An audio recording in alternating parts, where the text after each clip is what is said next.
BBA, BCA, BCom computer కోర్సులో 100% placement లభించే ఏకైక డిగ్రీ కాలేజ్ కూకట్పల్లిలోని i3 డిగ్రీ కాలేజ్ 8367215215. నమస్తే రమ్మగారు. నమస్తే జయ. ఈ నెల 30న మనకి అక్షయ తృతీయ ఉంది. ప్రతి సంవత్సరం మాట్లాడుకుంటూనే ఉంటాం. పండుగలతో పాటు అక్షయ తృతీయని కూడా కలిపేస్తాం రమ్మగారు మనం లిస్టులో కదండి. అవును. ఏం చెయ్యాలి? ఇదే క్వశ్చన్ అడగాలేమో బహుశా నేను. అక్షయ తృతీయ అనగానే ఫస్ట్ చిన్న పిల్లల నుంచి పెద్దవాళ్ళ దాకా బంగారం కొనుక్కోవాలి, బంగారం కొనాల్సిందే అనే ఒక ఆలోచనకు వచ్చేసామండి. అవునమ్మా, హోరెత్తి ఇచ్చేస్తూ ఉంటే హోరు నువ్వు కాసేపటికి అవుతాం. భ్రమర కీటక న్యాయం అని ఒక న్యాయం ఉంది. భ్రమరాలు ఓ పురుగుని తెస్తాయిట, మీద ఓ పురుగుని తెస్తుంది, దాన్ని ఒక చోట పెడుతుంది, పెట్టి దాని చుట్టూ దగ్గర అని తిరుగుతుంది. అవును. కాసేపు తిరిగాక ఈ కీటకం తను కూడా భ్రమరం అయిపోయాను కూడా తను కూడా తిరగడం మొదలు పెడుతుంది. అట్లా అయిపోయింది మన పరిస్థితి.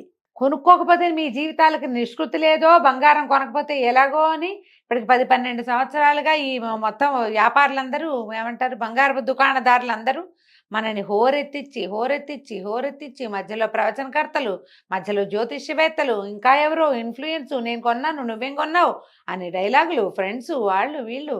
అక్షయ తృతీయకి పోనీ మళ్ళీ ఆ రోజే బజార్ వెళ్తే కుదరదు, ముందు బుక్ చేసుకోండి, ఆ రోజున డెలివరీ తీసుకోండి అని బోల్డని వెసులుబాట్లు, ఆఫర్లు, అసలు అక్షయ తృతీయ రోజు ఏం కొనుక్కోవాలి రమ్మగారు? అసలు అక్షయ తృతీయ అంటే ఏమిటో ఎవరికైనా తెలిసేమో చెప్పు. ఇప్పటిదాకా విన్నావా నువ్వు? విన్నావా? వినలేదు, ఎవరు వినలా.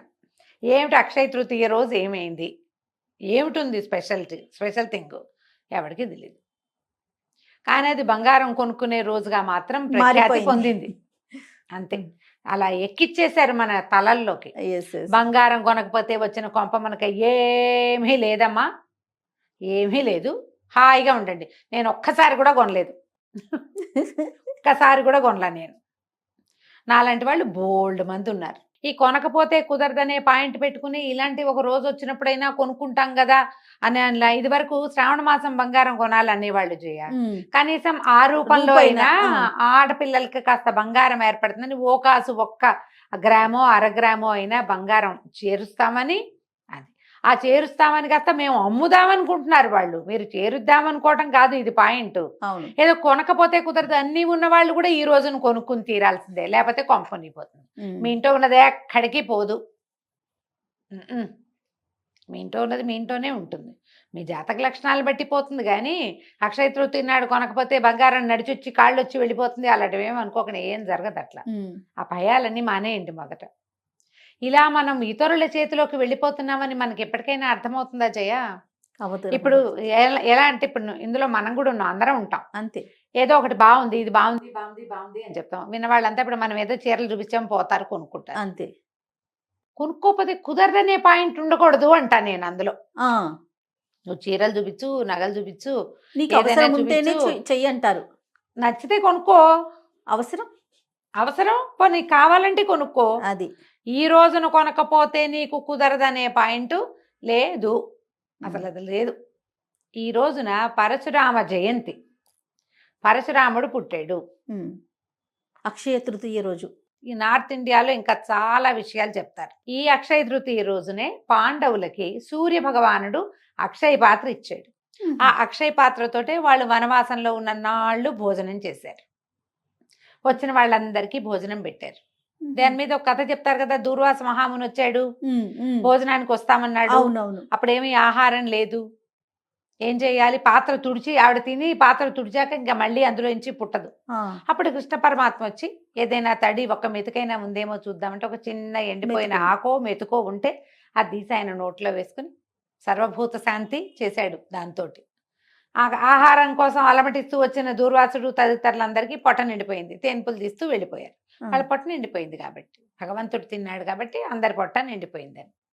ఆ అక్షయ పాత్ర ఈ రోజున ఇవ్వబడిందని ఒక కథ. ఓకే, అయిందా? ఇంకా చెప్దాం. వ్యాస భగవానుడు మహాభారతం రాయదలుచుకున్నప్పుడు వినాయకుడిని ఘంటం పట్టమని అడిగాడు. విఘ్నేశ్వరుడే ఘంటం పట్టి రాశాడు. ఆ ఘంటం పట్టి మొదట మహాభారతాన్ని స్టార్ట్ చేసిన రోజు అక్షయ తృతీయ అని ఒక కథనం ఉంది.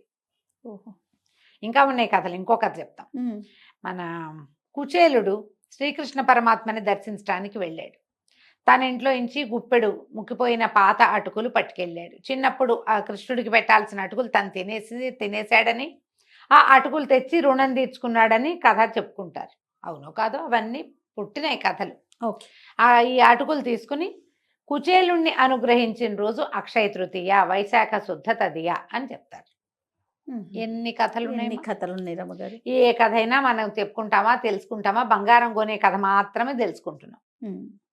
ఈ రోజు చాలా మంచిది, విశేషమైనది. అసలు బేసిక్గా వైశాఖ మాసమే దానానికి మంచి కాలం. వైశాఖంలో గొడుగు, చెప్పులు, మంచినీళ్ళు, నెయ్యి, వీటిలలో ఏవి దానం చేసినా, మామిడి పళ్ళు, విసినికర్రలు దానం చేసినా మంచి ఫలితం లభిస్తుంది. ఫలితం అంటే అదేమిటో వచ్చి మీకు పడిపోతుంది అనుకోదు, మంచిది. ఎండాకాలం కదా, అవును. ఇప్పుడు మంచినీళ్ళ నీటి కుండ, మంచినీళ్ళ చెంబు నిండా నీళ్లు పోసి ఇవ్వటం, జలపాత్ర దానం చేయటం విశేషము. ఇందులో కొనుక్కోవటం పాయింట్ లేదు, ఇచ్చే పాయింట్ ఉంది. దానం అంటే కొనుక్కునేది కాదుగా, ఇచ్చేది కదా. మంచినీళ్ళ కుండ ఎవరికైనా ఇవ్వాలనుకున్నారు, పని మంచిగా ఒక కుండ కొని పెట్టండి. ఈ రోజున ఒక చుక్క నీళ్ళు పోసి చేతిలో పెట్టండి, పనిచేస్తుంది. బ్రాహ్మడికే దానం చేయాలని లేదు, ఎవరికైనా చెప్పులు కొనిపెట్టచ్చు. ఇప్పుడు ఇందులో విద్యాదానానికి అవకాశం కూడా ఉంది. ఈ వైశాఖంలో వైశాఖ శుద్ధ తది నాడు ఎవరికైనా ఫీజులు కట్టచ్చు, ఎవరికైనా విద్య చదువుకునేందుకు అవకాశం ఇప్పించవచ్చు, స్కాలర్షిప్ ఇవ్వచ్చు, నేను చదివిస్తానని మాట ఇవ్వచ్చు.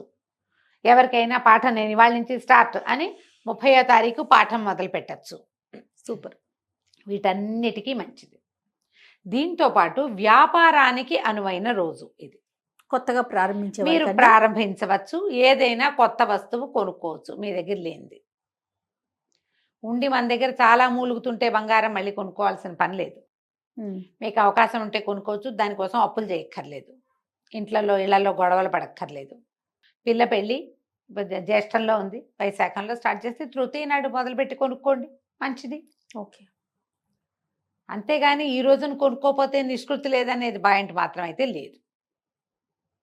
ఈ పర్టికులర్ రోజున మీరు ఆహార దానం కూడా చాలా మంచిది.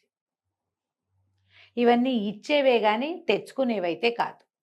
మీరు తృతీయ నాడు మంచిది, ఏదైనా వస్తువు కొనుక్కుంటే మంచిది అంటే బంగారమే కాదు, మీకు ఇంట్లో ఉపయోగపడే ఏ వస్తువైనా కొనుక్కోవచ్చు. మీరు మంచినీళ్ళు కుండ కొనుక్కోవచ్చు, ఓ స్టీల్ గిన్నె కొనుక్కోవచ్చు, ఒక జత బట్టలు కొనుక్కోవచ్చు, ఎవరికైనా ఒక జత బట్టలు కొనిపెట్టచ్చు. పొట్టి బంగారపు కొట్లనే మనం ఎందుకు ఉద్ధరిస్తున్నాం? అంత లేదు మరి. మీరు చేయదలుచుకుంటే చేసుకోండి, కానీ చేయకపోతే కుదరదనే పాయింట్ అసలు లేనే లేదు. ఓకే. ఆల్రెడీ మన దగ్గర చాలా ఉంది. ఈరోజు మంచి రోజు కాబట్టి ఏదో కొంటున్నామంటే మంచి రోజు కదా, ఎవరికైనా సహాయం చేయొచ్చుగా, ఎవరికైనా కావాల్సింది కొనిపెట్టచ్చు కదా. ఎంత సంతోషాన్ని ఇస్తుందమ్మా అది. అక్షయ తృతీయ రోజున ఏం మంచి పేరు చేశామో సోషల్ మీడియాలో పెట్టండి అమ్మా, ఇన్ఫ్లుయెన్స్ అంతాను ఇవాళ ఈ మంచి పని చేస్తున్నామని. ఇవాళ అక్షయ తృతీయ, ఇవాళ చాలా మంచి రోజు, నేను వీళ్ళకి ఇది ఇచ్చాను అంతే. మా ఇంటి దగ్గర ఎవరో ఉన్నారు పాపం, వాళ్ళు పేదవాళ్ళు, చెప్పులు గిప్పులు బాగా కొనుక్కోలేరు, ఇంటికి 10కి చెప్పులు కొని పెట్టండి, అలాంటివి చేయండి అమ్మా. బంగారం కొనుక్కుంటే కొనుక్కోండి మీ ఓపిక. అది కొనుక్కోపోతే కుదరదనే భావాలని మాత్రం దయచేసి పెంపొందించుకోవద్దు, పెంపొందించద్దు కూడా. మంచి పని చేయండి. ప్రతి పర్వదినము మంచి పని చేయటం కోసం చెప్పబడింది. దీంట్లో భగవద్ ధ్యానం, లక్ష్మీ పూజ చేసుకోవచ్చు, విష్ణు పూజ చేసుకోవచ్చు, శివారాధన చేసుకోవచ్చు, ఏ ఆరాధన కుదిరితే ఆ ఆరాధన చేసుకోవచ్చు. రోజు చేసుకునే పూజ ఇంకొంచెం చక్కగా పాయసం చేసి నివేదన చేయండి. పప్పులో పెసరపప్పు ఏదో ఈ కాలానికి ఎండాకాలం కదా, పెసరపప్పు కొని తలా ఒక 1 కేజీ ఇవ్వండి పని వాళ్ళకో ఎవరో ఒకళ్ళకి.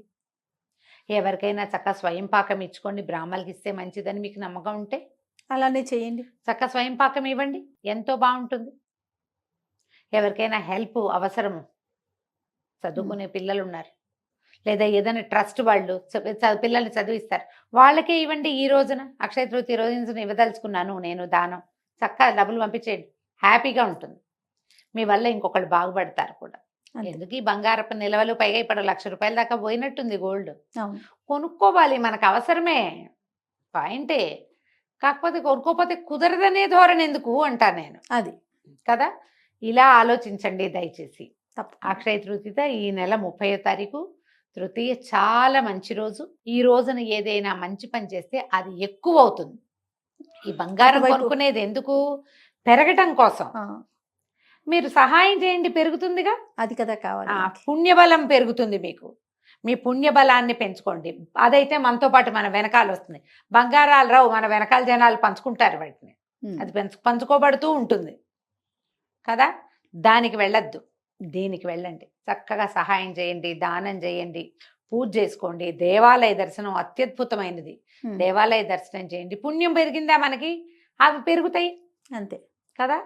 ఇలా ఆలోచించండి. తప్పకుండా రమ్మగారు. నమస్తే. నమస్తే జయ.